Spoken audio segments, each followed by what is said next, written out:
More than 600,000 Minnesotans have received their first dose of the COVID-19 vaccine. But the decision to get vaccinated isn't easy for everyone. Some Minnesotans aren't sure that they'll be ready when their turn comes. Tonight, I talked with Dr. Mai See Moua about what to expect whether you get the vaccine or not. Let's start with some people who say, the rollout of the vaccine was very fast. And they're wondering, was the testing and approval and even the shipping process, is the vaccine safe? I would say that the vaccine is very safe.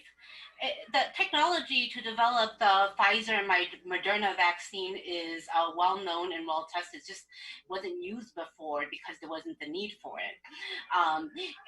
This vaccine has been tested on over 70,000 people, and at least 600,000 Minnesotans have received the vaccine in the last few months, and with really minimal side effects. How come we were able to push it through so much faster than previous vaccines? Well, when we're trying to approve vaccines, there's a lot of paperwork which was you can say fast forwarded in order for us to kind of meet the demand of this pandemic. Let's talk about some of the side effects. What do we know? What are we seeing now that more and more people are getting their shots? Most people, or about 60 to 70% of people, will have some mild symptoms. So maybe soreness at the injection site, or a local rash. And certainly some people do have kind of flu-like symptoms after the vaccine. Typically those people's symptoms would last for 1 to 3 days, and then they'll feel better afterward. What are the most severe side effects that you've heard of, and how common is a more severe reaction? Well, with both these mRNA vaccines, there has been some people who had a severe allergic reaction. And the vast majority of those people, they already had a history of allergies, and most of them carried an EpiPen. Okay, and even with those people, they did well after they were treated with epinephrine. Talk about certain people who still maybe shouldn't get the shot, who should avoid it, or should definitely talk to their doctor before getting it. We talked about the people who have a severe allergic reaction because they had a history of other allergies in the past.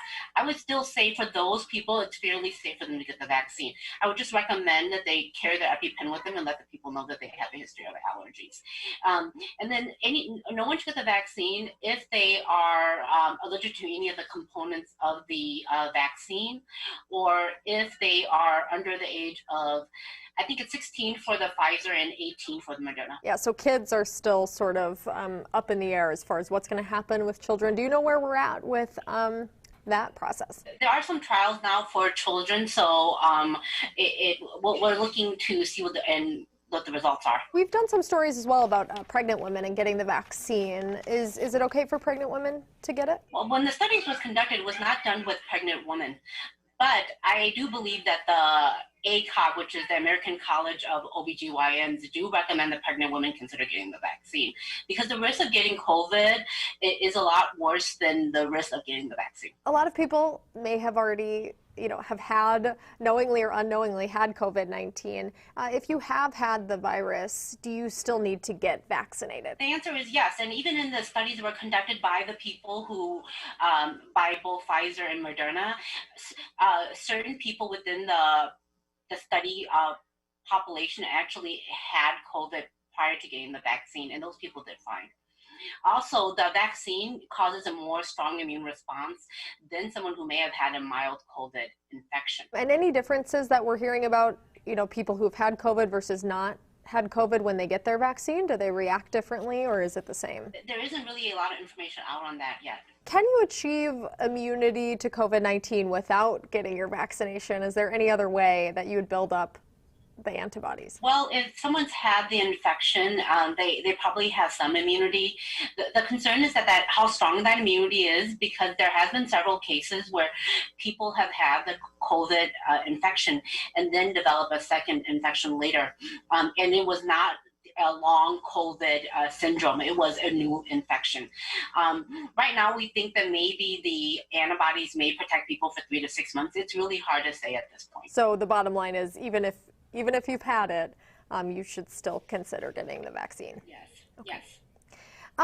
Let's talk about the impact that one person has on a community, right? If we're thinking about all doing this together. Some people say, well, it doesn't really matter if I personally get the shot or not. What do you say about one person's impact? The people we're around, it's not a bunch of strangers. It's your grandmother, it's your mother, it's your children, it's your teacher, it's your pastor, right? And these are the people we really want to protect. For the latest on the pandemic and the vaccine, you can head to WCCO.com. We'll be right back.